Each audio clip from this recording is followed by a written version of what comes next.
We are on the play with Rug Delver. There it is. This is a keepable hand, so we will keep it. Any hand that has blue source plus visions, or green source plus traverse, and is otherwise functional, aka once we get our second land, can we do things, I am pretty happy to keep. I don't really care about getting Revolt on Narnum Renegade in comparison to getting that second land, so I'm kind of going to give Renegade the finger right now, and Visions instead. There's the second land. Do I want the Scour? There's nothing wrong with having the Scour underneath, so let's do that, and we'll go to end step because we do have interaction. Normally, on one land, I like to get Steam Vents, because then you can cast your interactive red spells, Bolt, Tarfire, sometimes Forked Bolt. Ooh, they have Breeding Pool too. Mirror? Nope. Yeah, we shoal that. Do we? If we shoal this, we can either shoal or untap Dismember. If I dismember, then I don't get to play Goyf next turn, which is kind of lame, but at the same time, I can play Goyf anyways, and I'll just shoal the Utopia Sprawl. That's the card, if they have it. So we're going to draw our Misty. We're going to get a Steam Vents. Our life total, well, we could theoretically just get a basic, probably an island, and stay at 16. But, yeah, that's probably not a huge deal. And we'll draw a red spell sooner or later. Chances are. So let's do that. End step, hold up shoal. We might end up dismembering that elf, which will be at least somewhat silly, but if it's the right play, I don't mind.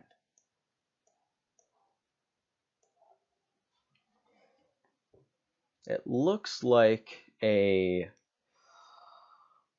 There's the Sprawl, we're going to counter it. Looks like a Tooth and Nail deck. That's the one. Don't know why I'm having so much trouble remembering these card names. Counter the Utopia Sprawl, pitch Serum Visions. Utopia Sprawl is pretty much the hardest to answer card in their deck. We can attack Garruk, we can bolt Arbor Elves. You almost always have to shoal the Utopia Sprawls, which is very difficult when you have exactly one Disrupting Shoal in your deck. Looks like they're going to use Arbor Elf to get a couple mana off of that. Yep. Don't know what they're playing. We're going to find out. Well, I have a pretty good idea what the deck is. I don't know what card they're about to cast. Or I guess you play cards, you cast spells. The distinction there being for lands. It's a Voyaging Satyr, so yeah. Just another one of those. We'll probably dismember that one. Of course, that gets way better if we draw land, because then we can dismember Mana Leak. Can we dismember Mana Leak? We can dismember Mana Leak. Wow, that's fortunate. This will also put an instance already in the yard from Shoal. Let's take out that Satyr. Yes.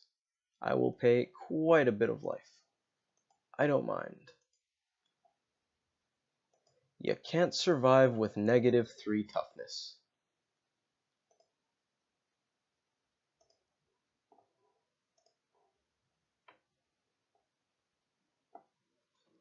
Holding up Mana Leak is always nice against combo decks. Probably one of my favorite things. Clocking and then holding up a Mana Leak against a combo deck. It's certainly just about the best thing you can do against a combo deck. Unless you prefer the sort of mid-rangey style of rip their hand apart and then slam a big threat, a Goyf or a Death's Shadow, say. Traditionally it's just Goyf, but Death's Shadow has become a lot more common for that.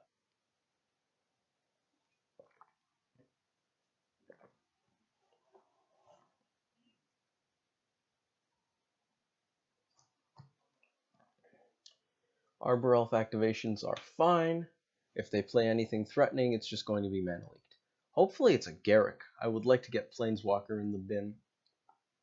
Courser. Enchantment and Creature are already there, so that's kind of disappointing. However, this is a card spell that can be countered, and so it will be. Now, I'm being a little bit aggressive with my interaction here. Countering Utopia Sprawl is almost always a good idea because that's one of their main enablers. Taking out Arbor Elves is often a good idea. Usually you would save Mana Leak for something like the actual Tooth and Nail. Oh, Curiosity, yes please. Suit up my goif. But, given that they're on 2 lands with just an Arbor Elf, I'm really not scared of almost anything that they come up with. So I'm just taking out everything that can slow us down or speed them up. Here's a Bolt. Do I want to send that upstairs or at the Arbor Elf? I guess we'll just play the Renegade to give us lethal. And then we can either Bolt the Elf or we can wait. I guess we'll just wait. They may decide to just hold up the Elf to block now that we have lethal. That kind of makes Renegade look slightly better than Snapcaster if they find a way to stabilize the turn after we would kill them with this, but we could always Bolt, Snap Bolt if this was a Snapcaster. So they're probably even, in this sample at least, this one data point.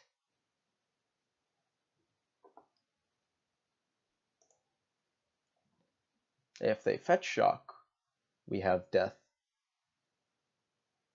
That's not a Shock land. Lame. They're going to untap that. Another nice thing about not really caring to use the Bolt is if they do land, say, a Garruk here and make a 3/3 Beast, we just Bolt the Beast and they're dead and tapped out. So then they don't have any possibility of interacting with this kill. Garruk Wildspeaker, probably going to put a 3/3 Beast into play. Maybe untap a couple of lands, but probably not. I don't think they're likely to survive if they untap a couple of lands. Don't know what 2-mana play they're going to use to save themselves, but I guess one could theoretically exist.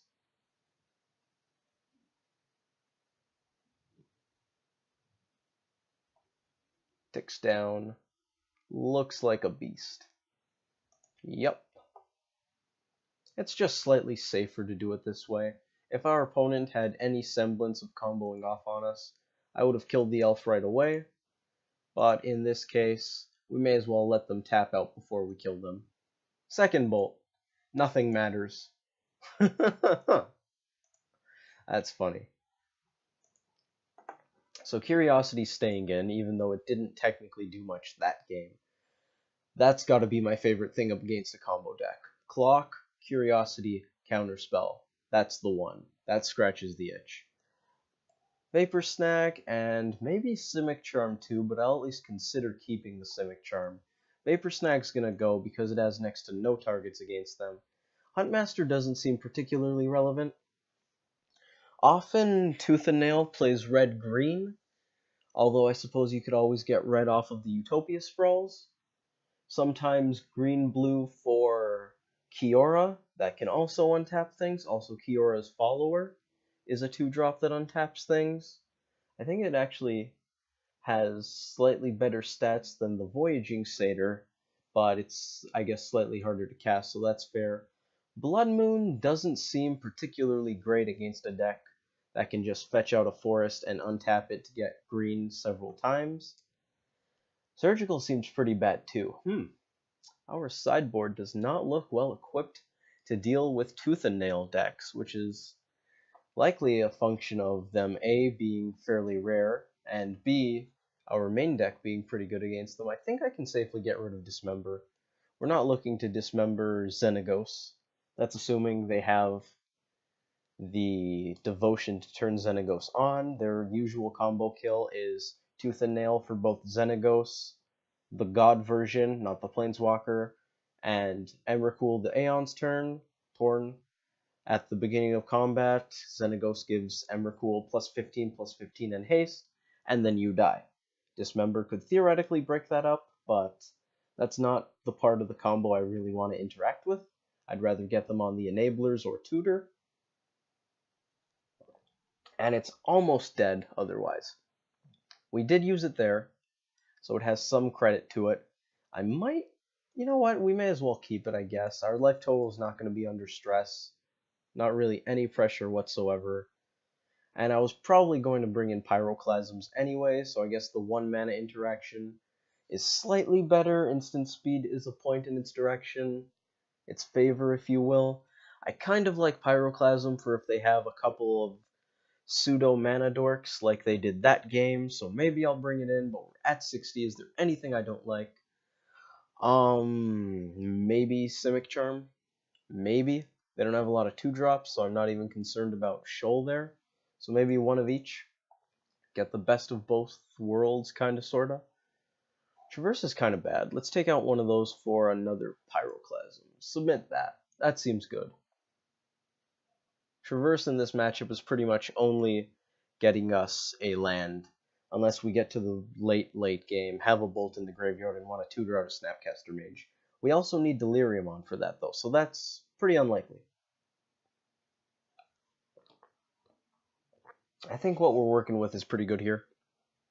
Pyroclasm is usually good in this matchup, I think, because if they don't have some sort of pseudo mana dork, they're probably not getting very far very fast.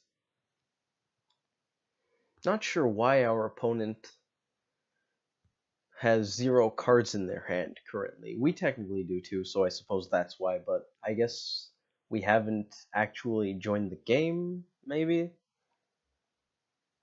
Could be it. Can't say for sure.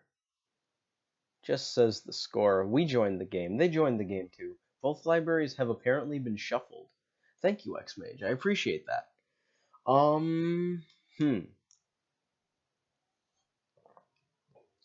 Not sure why we aren't having magic-y goodness right now, but let's go to the deck editor so that we can have magic-y goodness anyways.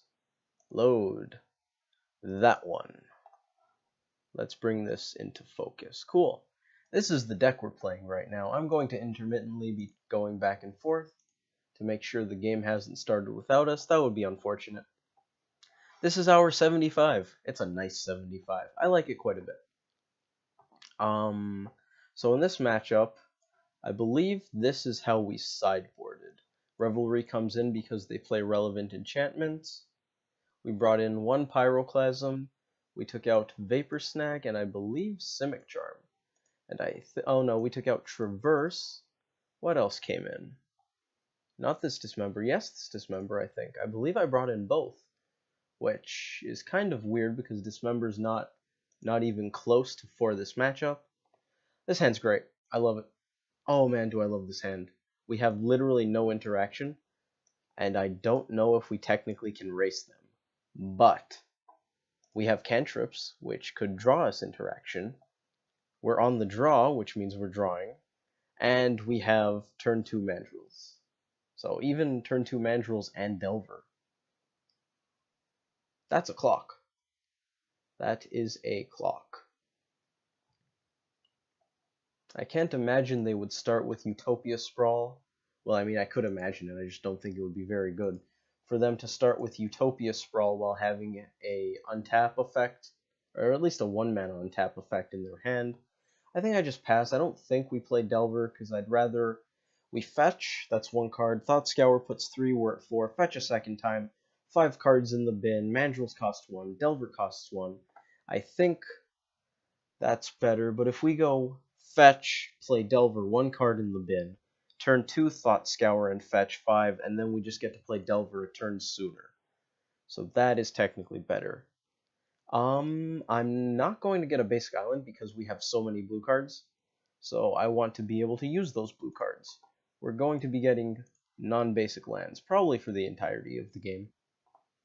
At least we will if we don't draw any more lands. Let's go back to the deck editor. So I believe this is the 60 we're working with. I don't think that was super relevant to do, but I didn't want to just sit there on the blank page, because that would have been pretty boring. Shocking is good. I like when our opponent shocks.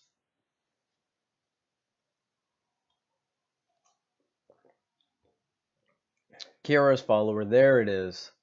See? I don't always know the names, but I do get there eventually. And they might have a second untap effect. Or maybe they just have nothing to do with, yeah, they have nothing to do with the third mana. Yeah, I'll show it. We get to counter a second Utopia Sprawl if it comes up. So playing the Delver first allowed us to hit for an extra 3, which is exceedingly relevant. So I'm pretty happy that we took that line. What did they name off of Utopia Sprawl? It's not going to tell me because I have tooltips turned off. Well, joke's on you, Xmage, I know how the log works. Utopia Sprawl. Chosen green. That's why they tapped both. No blocks. That's good. Let's fetch. Use a Thought Scour.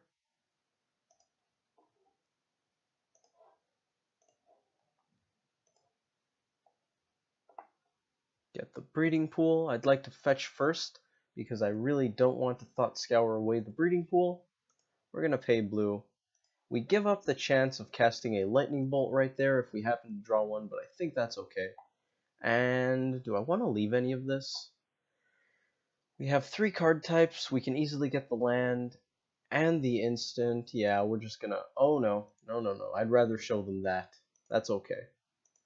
I would rather show them the Delver and play the Mandrills than play the Delver. Slight misclick gives our opponent some amount of information, but that's okay. I would rather have 4 power than 3. And that's assuming we actually get the transformation.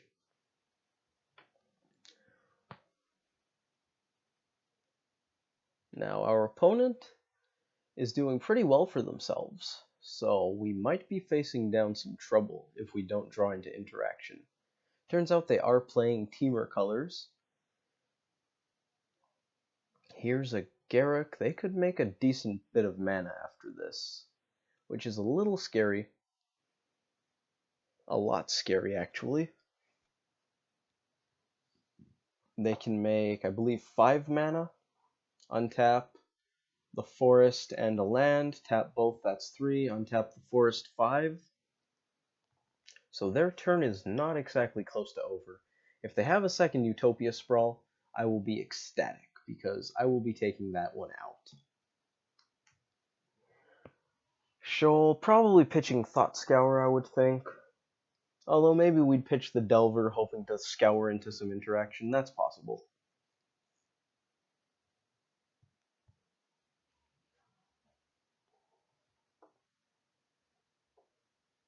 Yep, they're going up.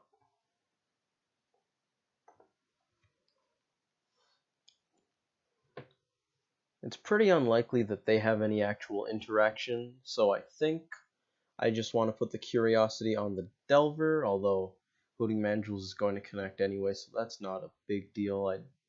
Did they misclick again? No, they ended their turn. So they just had nothing to do? I'm a little confused. Now, we can't kill Garruk unless we... Well, now we can kill Garruk besides sending everything at Garruk, so I think we're just in interaction mode right now. We're going to bolt the follower. They'll probably respond to it by making some mana, unless they have 0 things to do at instant speed.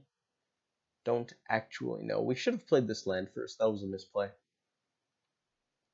If we played the land, then we could theoretically scour into a 1-mana counterspell for whatever they could be doing on top of this bolt. So I technically should have played this wooded foothills. Although I don't know what exactly they're doing before I get priority again. Beast Within is what they're doing. Well, that's a little disappointing. Targeting... Oh, Kyora's follower was targeting the forest. I was going to say, why are you Beast Within your land? We can't counter it, so it's just going to happen. We also cannot kill Garruk now.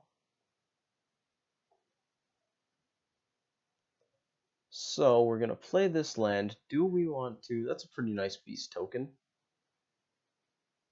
Looks like a boar. A very creepy looking boar that's almost bipedal. I don't like that. We're going to stop looking at that now.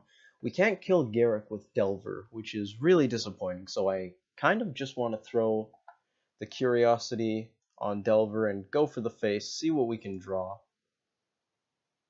They're going to get to untap some lands, which is less than ideal, but if we can't stop them, we may as well draw cards. Blue players tend to like to draw cards, so this kind of fits. That is going to attack that player. There's only the one player. I guess if I said Planeswalker, that's more applicable, because really, due to flavor, we're all Planeswalkers. Let's draw a card, knock them down to 10. And I don't think there's any card we can draw that'll deal with Garruk. Well, Goyf is close. Goyf is certainly close. I think we're just going to shock and play a Delver. Question is, what land? Because it has to be blue. Well, I guess in that case it's a Steam Vent, since that's the only blue source in the deck that this Foothills can get.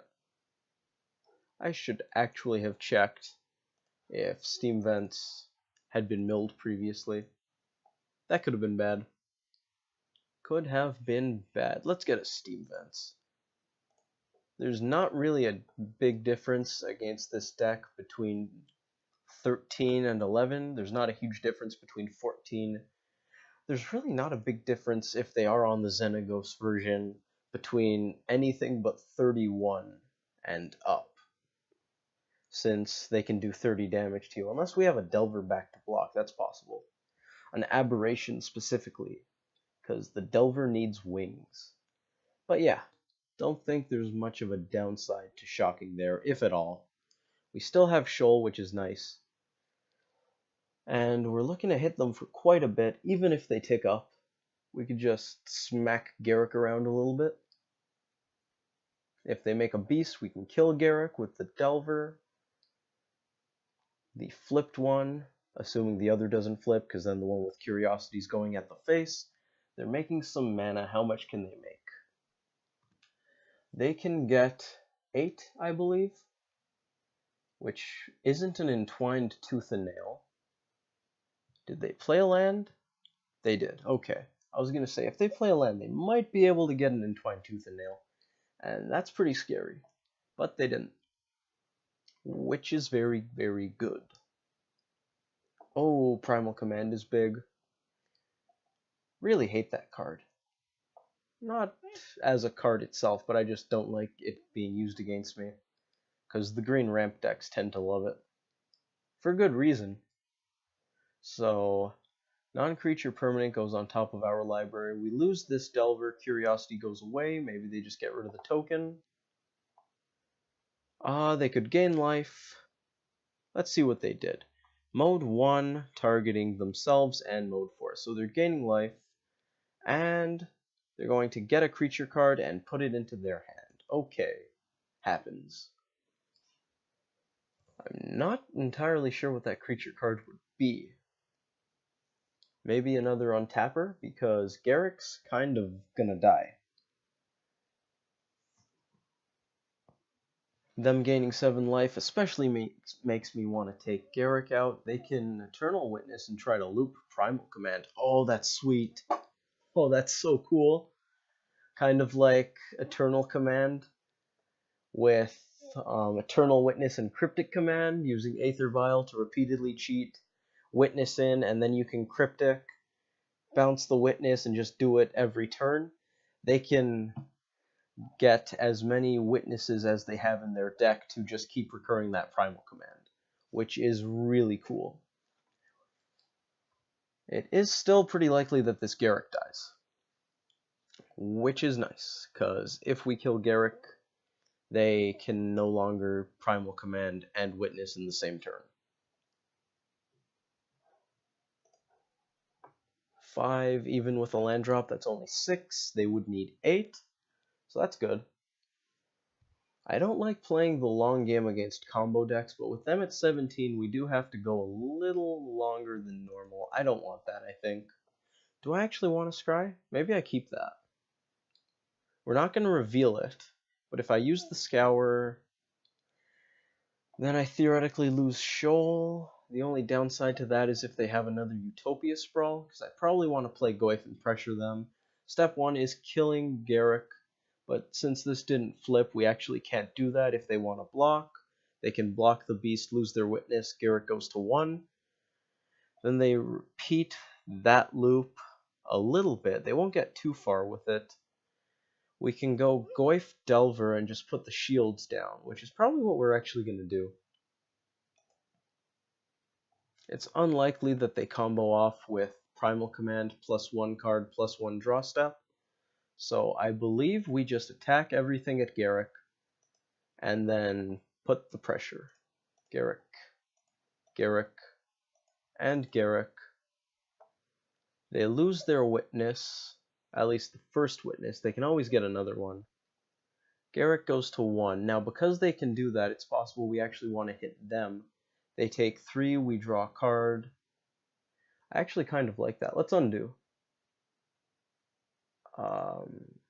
Stop attacking. We're going to hit them, this player, and then send some stuff at Garrick. We'll even attack with this Delver. Let's do that. I think I'd rather draw a card. We could always find a mana leak. That'd be nice. If we find a denial and Goyf gets big, that's good. They didn't. Oh, they did block the Delver. Okay, that's fine. Garrick goes to 2, so we can take that out next turn. I will draw a card. Oh, that's so good here. Oh man, Revelry is so good here. Destroy Utopia Sprawl. 1, 2. Yup. Redirect the damage. That looks like we planned it, which we didn't. Okay, so they're down to 4 mana. If they have a land, they can play that Primal Command. That was dirty. So fantastic. Okay, so they're at 14, and we actually have a 2-turn clock if they don't use that command. They probably are going to use it right now.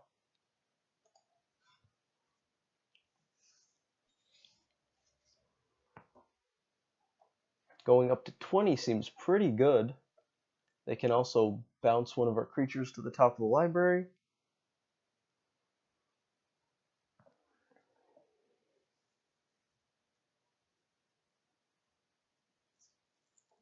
Fortunately, their deck doesn't really do a lot when it only has, say, 5 mana.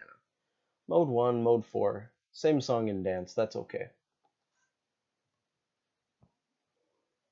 It's kind of funny because in Modern, usually they say that 1 and 2 mana spells are the most important.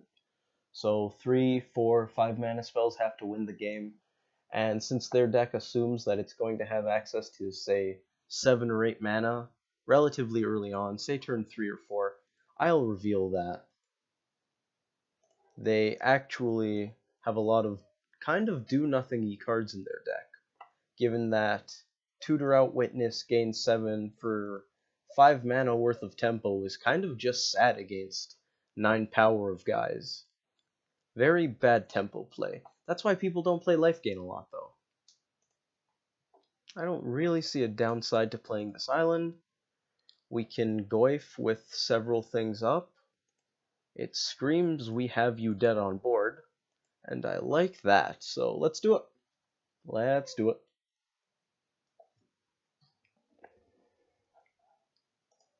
They cannot kill us. I don't think there's a single sequence that gets them to an entwined tooth and nail here. If we were playing against Storm, I would be at least slightly worried, but Shoal plus Spell Snare seems good there anyways, especially when they're on 3 cards. If they had a full grip and 5 lands in play against Storm, I'd probably be quite concerned. Fortunately, that doesn't happen often against Storm. We know of one witness. There it is. They scooped. Cool. Yeah, that was a pretty nice game. We dismantled a combo deck quite well. That's what we do. Let's put this back to the normal configuration just 'cause we can take a quick gander at our good at dismantling combo decks. 75. There it is. I guess you guys could pause it here and look at the deck if you're so inclined. That'll be it for the video. Hope you guys enjoyed it. I had a pretty good time taking out what I think was Tooth and Nail. They never actually played it, so we can't confirm, but it was pretty fun. We took them down. It was good. Hope you guys liked it. Hope you guys come back for the next one. See you later.